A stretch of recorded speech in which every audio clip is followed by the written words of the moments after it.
Halo semuanya, kita dari Nada Nusantara, tempat dimana kita ngobrol santai tapi penuh makna mengenai nilai-nilai kebudayaan, kebangsaan, dan juga kehidupan yang membentuk harmoni Indonesia.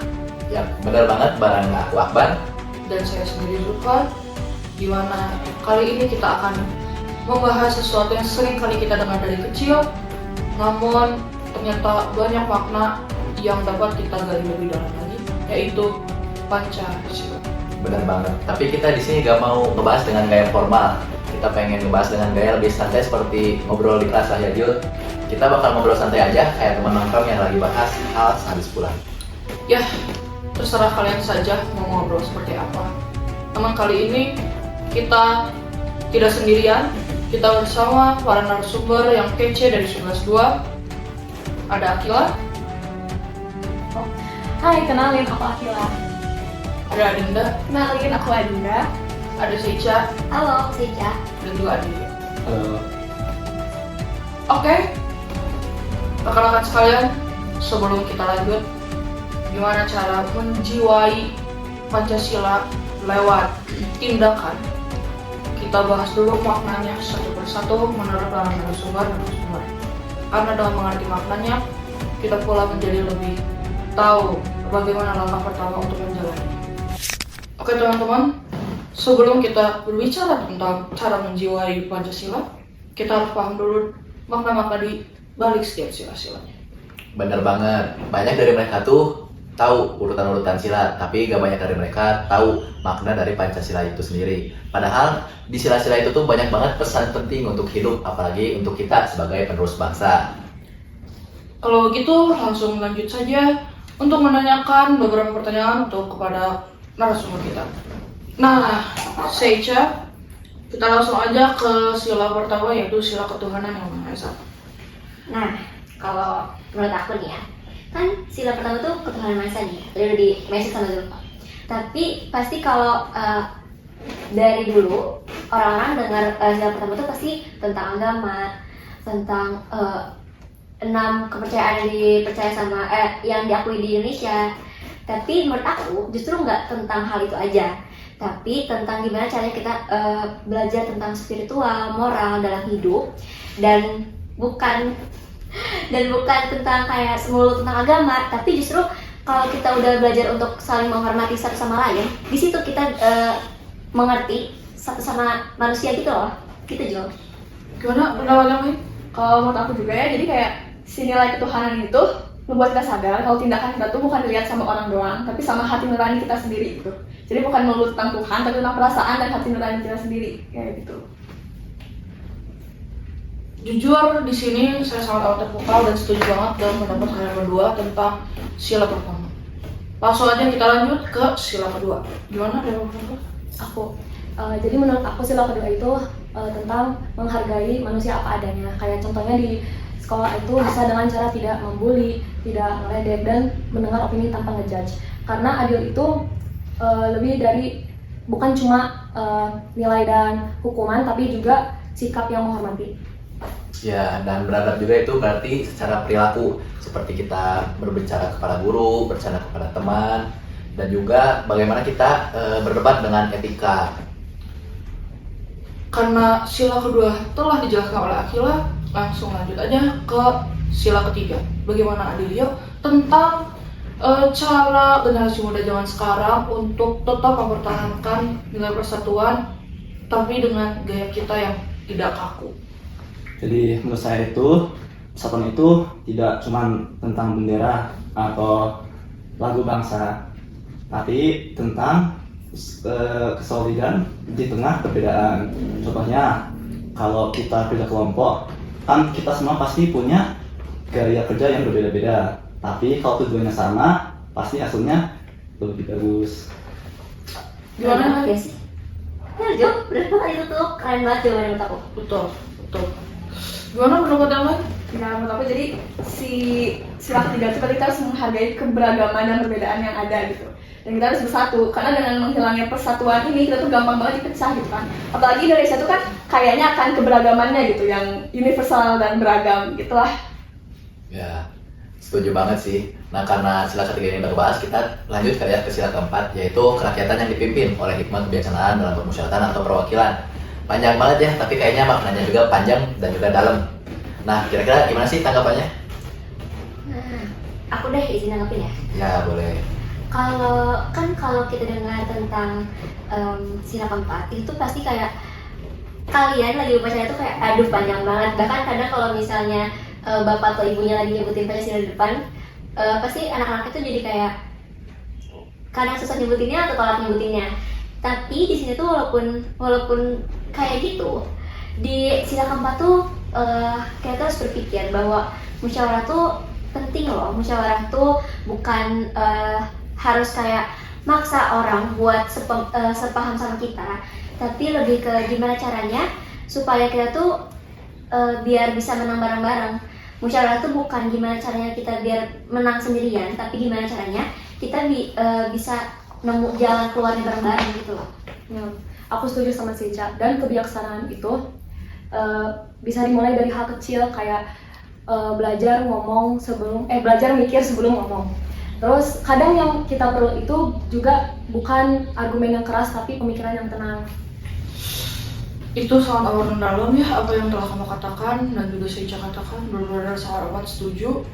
Gak kerasa udah sila keempat, sekarang lanjut aja ke sila kelima. Bagaimana menurut teman-teman semua sila kelima dapat diterapkan sesuai dengan anak SMA zaman sekarang? Nah, ini aku berpendapat nih di sila kelima. Ini menurut interpretasi aku sendiri ya.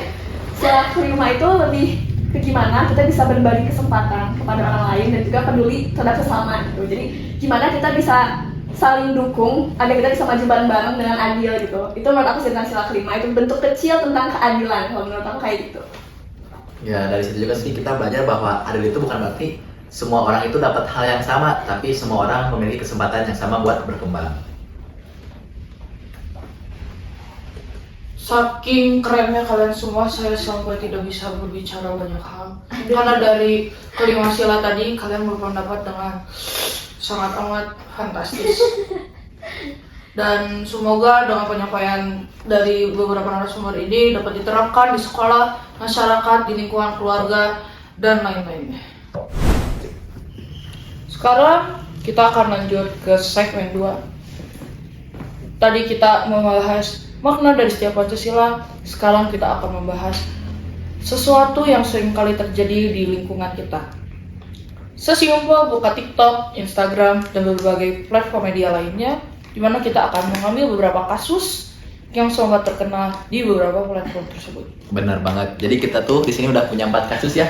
Jadi kita tuh udah pilih 4 kasus yang lumayan viral, bombastis, rame di Indonesia di beberapa selang waktu ini. Jadi kita akan menanyakan beberapa tanggapan kepada narasumber mengenai 4 kasus ini terkait dengan apa yang kita bahas tadi, yaitu sila-sila dalam Pancasila. Kita lanjut ke kasus pertama yang bakal kita angkat, tentang korban yang dibully 33 orang siswa lainnya di sebuah kamar mandi. Videonya tersebar luas, korban trauma, dan para pelaku masih belum diketahui. Ya, jadi kronologinya tuh korban tuh awalnya dipanggil ke kamar toilet. Lalu satu persatu pelaku pun datang. Dan dari salah satu pelaku-pelaku itu tuh ada yang ngerekam juga Jul parahnya. Dan lebih parahnya lagi, mereka tuh video-videonya kesebar di media-media sosial. Gimana pendapatnya tentang kasus ini? Kalau menurut aku sih, kalau ada kasus ini ya, satu orang dibully dengan 33 orang tuh kayak keroyokan banget gitu loh. Ironis. Ya nggak sih? Dan apa ya, kadang aku suka mikir kalau aku ya di posisi aku kayak kalau aku ngelakuin sesuatu ini ke orang, aku gimana ya? Jadi kayak harusnya kan lebih ke kalau diimplementasikan dalam Pancasila pasti ini kaitannya sama sila kedua dong, karena harus ada banget rasa manusiawinya. Harusnya pelaku-pelakunya itu tuh mikir kayak kalau aku di posisi kayak gitu, aku gimana ya? Pernah nggak sih harusnya kayak sebelum kita melakukan apa tuh rasanya kita tuh mikirin dulu kalau aku di posisi dia gimana gitu loh. Betul. Gimana yang lain? Terus menurut aku bahkan bukan cuman apa ya, bahkan yang nonton dan nge-share si video itu juga harus ikut refleksi gitu. Walaupun mereka nggak ada di tempat kejadian itu, nggak di sana secara fisik, tapi dengan cara mereka nge-share atau kayak nonton video yang tersebar itu, artinya mereka ikut apa ya, ikut mendukung si perundungan ini gitu loh. Dan sebenarnya kan kasus bullying ini udah banyak kejadian di Indonesia, tapi mungkin nggak viral aja gitu semua kasus-kasus bullying itu. Jadi menurut aku sekolah juga harus punya mekanisme preventif tentang perundungan gitu. Mulai dari kayak apa ya, edukasi anti bullying dulu, terus bahkan sekedar guru atau teman yang dari menegur gitu. Dan di akhir juga si korban menurut aku harus dapat pendampingan seperti itu. Betul Dian, dan hal kecil kayak negur ya teman yang ngebully, terus peduli sama korban itu kayak itu udah contoh hal menjiwai Pancasila. Jadi tindakan nyata bisa dimulai dari diri sendiri, gak usah nunggu viral. Benar sih. Dan kalau menurut aku, kalau misalnya nunggu viral tuh jadi kayak malunya kena, terus viral iya, viralnya juga bukan yang hal benar juga, jadi buat apa gitu loh. Betul. Dari pembahasan kasus pertama aja udah semenarik ini. Maka dari itu kita lanjut ke kasus kedua, di mana kasus ini benar-benar viral di Medan. Ketawa aja juga. Jadi saking lucunya ya, itu tuh si oknum polisi ini terekam minta 100.000 per pengendara motor, dan ini membuat para netizen marah karena ini termasuk Tindakan pungli. gimana baik. Jadi kronologinya tuh ada seorang pengendara di Medan, dia tuh tidak membawa SIM dan juga dia belum memasang plat nomor. Nah, jelas si pengendara ini melanggar hukum dan harus diberikan tindakan tilang. Namun tindakan yang diberikan oleh oknum polisi ini merupakan suatu tindakan pungli, di mana ia memintai uang 100.000 dan agar si pengendara ini tuh terhindar dari tilang, sehingga video yang tersebar akan oknum polisi ini memintai uang 100.000 membuat netizen geram, sehingga netizen bergesa-gesa agar polisi ini diperiksa oleh Propam.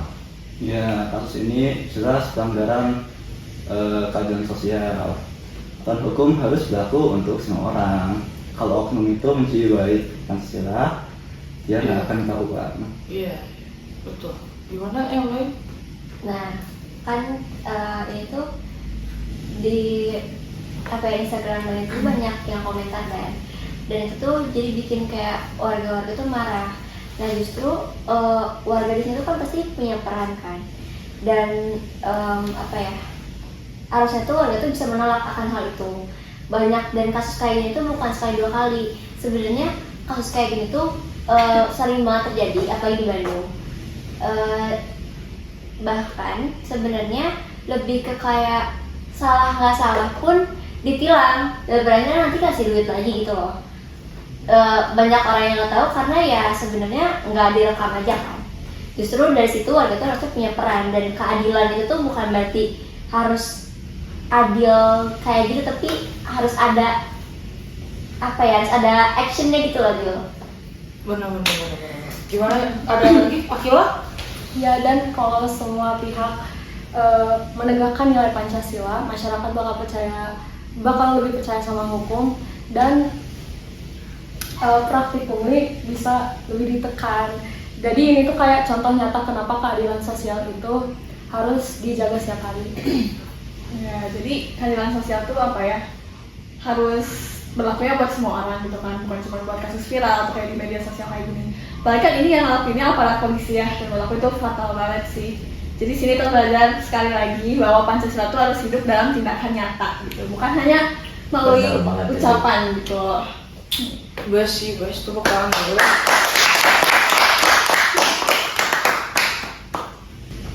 Udah kasus kedua, sekarang kita lanjut ke kasus ketiga, di mana kasus ini sangat amat viral di YouTube, di mana beberapa warga menolak rumah tinggal dijadikan gereja di daerah Cibinong. Gimana Bay?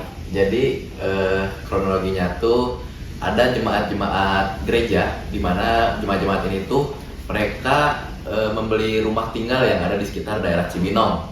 Nah, ketika rumah ini sudah dibeli dan akan dijadikan gereja, beberapa warga setempat tuh menolak untuk rumah tinggal ini tuh dijadikan gereja. Alasan-alasan dari warga ini sih katanya sih karena gangguan lingkungan atau karena keberatan agama. Nah, hal ini tuh terekam dan tersebar videonya. Nah, setelah video ini dilihat oleh para netizen pun terjadi dua pihak. Ada sebagian yang mendukung warga, ada sebagian yang mendukung jemaat untuk membangun gereja. Gimana teman-teman? Aku mau berpendapat. Oke. Kalau penolakan rumah ibadah itu kan jelas melanggar sila pertama ya, ketuhanan yang Maha Esa gitu. Sila ini tuh bukan cuma ngakuin eksistensi dari Tuhan itu sendiri, tapi juga menjamin warga negaranya untuk memeluk agama dan juga mempunyai hak untuk melakukan ibadah sesuai kepercayaan dan agamanya itu sendiri. Apalagi itu udah dijamin di Undang-Undang Dasar 1945 pasal 29 ayat 2 gitu kan.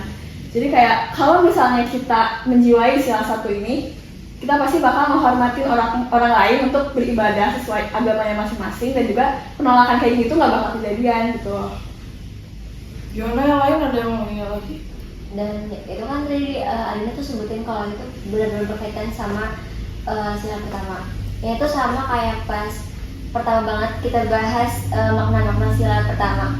Yang pas aku bilang sila pertama itu kan sebenarnya bukan tentang soal melulu agama, tapi gimana caranya kita menghormati, dan dari situ ada rasa sama, saling menghormati sama manusia. Dan ini tuh nyambung juga sama rasa persatuan, yang dimana ini tuh kaitannya sama sila ketiga, Persatuan Indonesia, yang dimana persatuan itu nggak bisa kalau misal nggak ada di satu lingkungan, sedangkan kita tuh hidup aja berdampingan, akan selalu berdampingan dimanapun kita berada pasti ada kan. Jadi kalau misalnya sekecil kayak gini aja nggak dilakuin tentang menghormati secara beragama aja, ya mau dari mana gitu loh mulainya. Betul. Ada lagi yang mau?